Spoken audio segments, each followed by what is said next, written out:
1 Samuel, chapitre 25. Samuel mourut. Tout Israël s'étant assemblé le pleura, et on l'enterra dans sa demeure à Rama. Ce fut alors que David se leva et descendit au désert de Paran. Il y avait à Mahon un homme fort riche, possédant des biens à Carmel. Il avait 3000 brebis et 1000 chèvres, et il se trouvait à Carmel pour la tonte de ses brebis.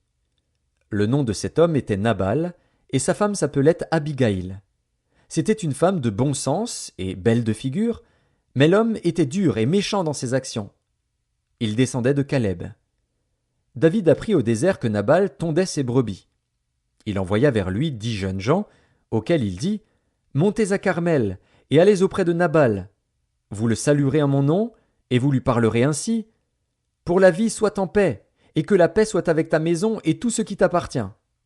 Et maintenant, j'ai appris que tu as les tondeurs. Or tes bergers ont été avec nous. Nous ne leur avons fait aucun outrage, et rien ne leur a été enlevé pendant tout le temps qu'ils ont été à Carmel. Demande-le à tes serviteurs, et ils te le diront. Que ces jeunes gens trouvent donc grâce à tes yeux, puisque nous venons dans un jour de joie. Donne donc, je te prie, à tes serviteurs et à ton fils David ce qui se trouvera sous ta main. » Lorsque les gens de David furent arrivés, ils répétèrent à Nabal toutes ces paroles, au nom de David. Puis ils se turent. Nabal répondit aux serviteurs de David, « Qui est David, et qui est le fils d'Isaïe ? Il y a aujourd'hui beaucoup de serviteurs qui s'échappent d'auprès de leur maître. Et je prendrai mon pain, mon eau, et mon bétail que j'ai tué pour mes tondeurs, et je les donnerai à des gens qui sont je ne sais d'où. » Les gens de David rebroussèrent chemin. Ils s'en retournèrent, et redirent, à leur arrivée, toutes ces paroles à David. Alors David dit à ses gens, « Que chacun de vous saigne son épée. » Et ils saignirent chacun leur épée. David aussi saignit son épée, et environ 400 hommes montèrent à sa suite. Il en resta 200 près des bagages. Un des serviteurs de Nabal vint dire à Abigaïl, femme de Nabal, « Voici, David a envoyé du désert des messagers pour saluer notre maître, qui les a rudoyés. Et pourtant ces gens ont été très bons pour nous.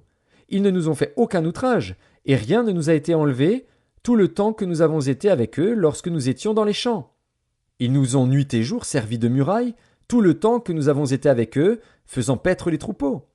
Sache maintenant et vois ce que tu as à faire, car la perte de notre maître et de toute sa maison est résolue, et il est si méchant qu'on ose lui parler. » Abigaïl prit aussitôt 200 pains, 2 outres de vin, 5 pièces de bétail apprêtées, 5 mesures de grains rôtis, 100 masses de raisins secs et 200 de figues sèches.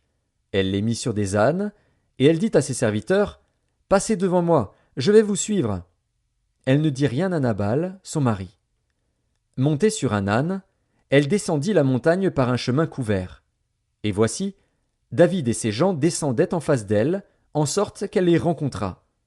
David avait dit, « C'est bien en vain que j'ai gardé tout ce que cet homme a dans le désert, et que rien n'a été enlevé de tout ce qu'il possède. Il m'a rendu le mal pour le bien. Que Dieu traite son serviteur David dans toute sa rigueur, si je laisse subsister jusqu'à la lumière du matin qui que ce soit de tout ce qui appartient à Nabal. » Lorsqu'Abigaïl aperçut David, elle descendit rapidement de l'âne, tomba sur sa face en présence de David et se prosterna contre terre. Puis, se jetant à ses pieds, elle dit, « À moi la faute, mon Seigneur. Permets à ta servante de parler à tes oreilles, et écoute les paroles de ta servante.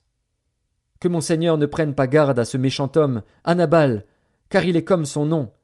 Nabal est son nom, et il y a chez lui de la folie. Et moi, ta servante, je n'ai pas vu les gens que mon Seigneur a envoyés. Maintenant, mon Seigneur, aussi vrai que l'Éternel est vivant et que ton âme est vivante, c'est l'Éternel qui t'a empêché de répandre le sang et qui a retenu ta main. Que tes ennemis, que ceux qui veulent du mal à mon Seigneur soient comme Nabal. Accepte ce présent que ta servante apporte à mon Seigneur, et qu'il soit distribué aux gens qui marchent à la suite de mon Seigneur. Pardonne, je te prie, la faute de ta servante, car l'Éternel fera à mon Seigneur une maison stable.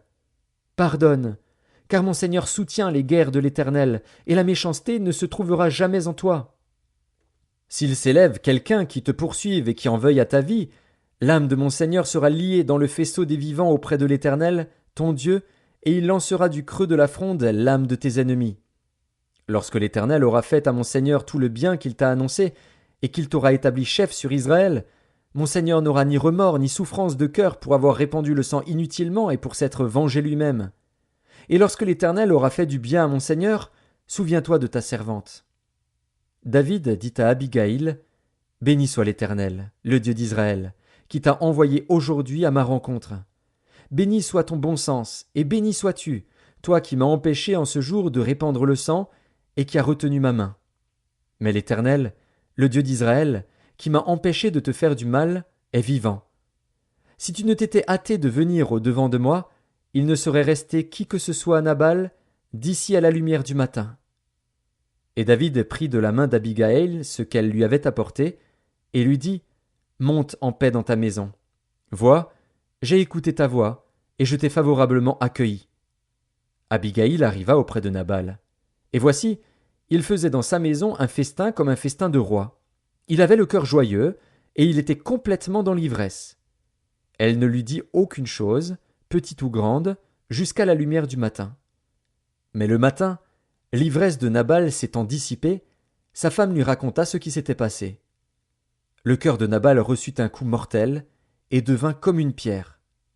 Environ 10 jours après, l'Éternel frappa Nabal, et il mourut.